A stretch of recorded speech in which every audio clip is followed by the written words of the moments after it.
the federal personnel and the protection of the federal building, they're allowed to temporarily detain and wait for law enforcement to come and arrest them. They do not do any arrest. They're strictly there to detain, to wait for law enforcement to come and handle those demonstrators. So that was commander of the National Guard units that have been federalized and deployed to the streets of Los Angeles. He later confirmed that some of his troops have already temporarily detained civilians at these protests. Now, joining me now is Republican Senator John Kennedy of Louisiana, who sits on the Senate Judiciary Budget and Appropriations Committee. Senator, very grateful to have you here. This acknowledgement that the National Guard has, they say, temporarily detained civilians. We were just talking with our John Miller Long of the NYPD, who clarified that if you are detained and then not allowed to leave, that there is no technical distinction between that and being under arrest. Do you think a major line has been crossed here? Well, Casey, I'm still trying to understand. I just left a 5-hour reconciliation meeting, so this is a new issue for me. May I ask, why were they detained? Were they breaking the law, or why were they detained? Well, this is a central question. In fairness to you, this is breaking just in to us, and then all we know is that it's been in the context of these protests, and they characterized it as having temporarily detained protesters. Well, under federal law, which applies to the states, the case is called Terry v. Ohio.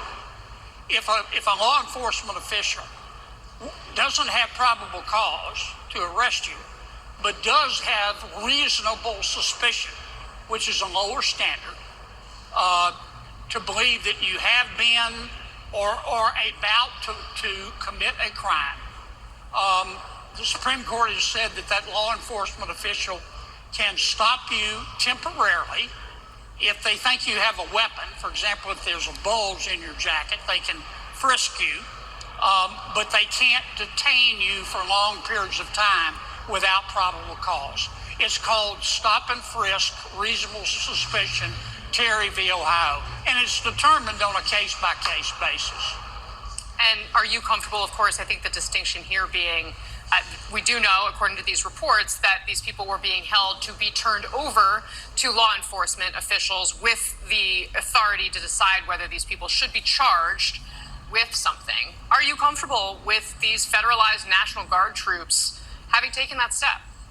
Well, it depends on why they were detained. If they were detained just because they were protesting and they weren't breaking the law, no, I wouldn't be comfortable with National Guard or local police doing that. On the other hand, if they were in the midst of a riot and were breaking the law, let me put it another way.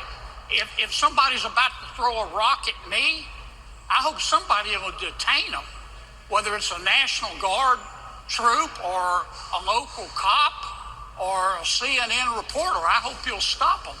But every case is different. Every single case is different.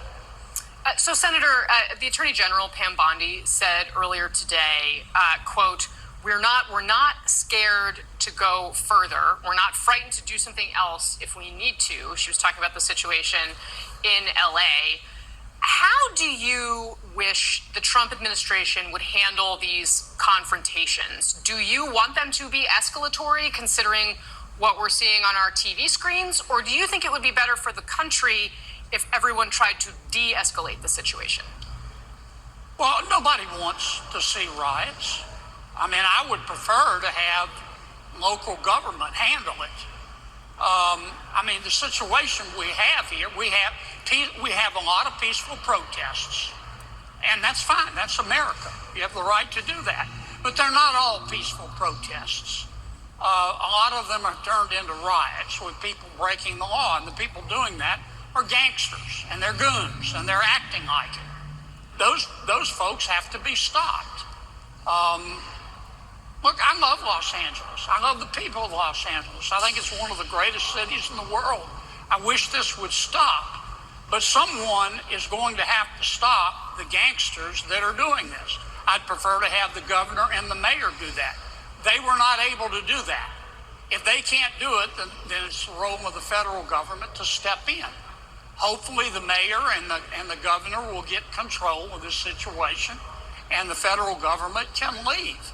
I'm interested in public safety. I'm not really interested in whether this helps Gavin Newsom become president or helps President Trump's poll numbers or any of that. I don't care about that. I mean, briefly, Governor Gavin Newsom seems very aware of the political situation. Do you think he's handling this the right way? I don't think he's handled it well. I think he dug up more snakes than he could kill. I think, and maybe this is unfair, but I can only tell you what I've seen. I think that the governor thought this was a chance to suck in the federal government, and then he could make an argument that the federal government was overreaching, and see, we told you so.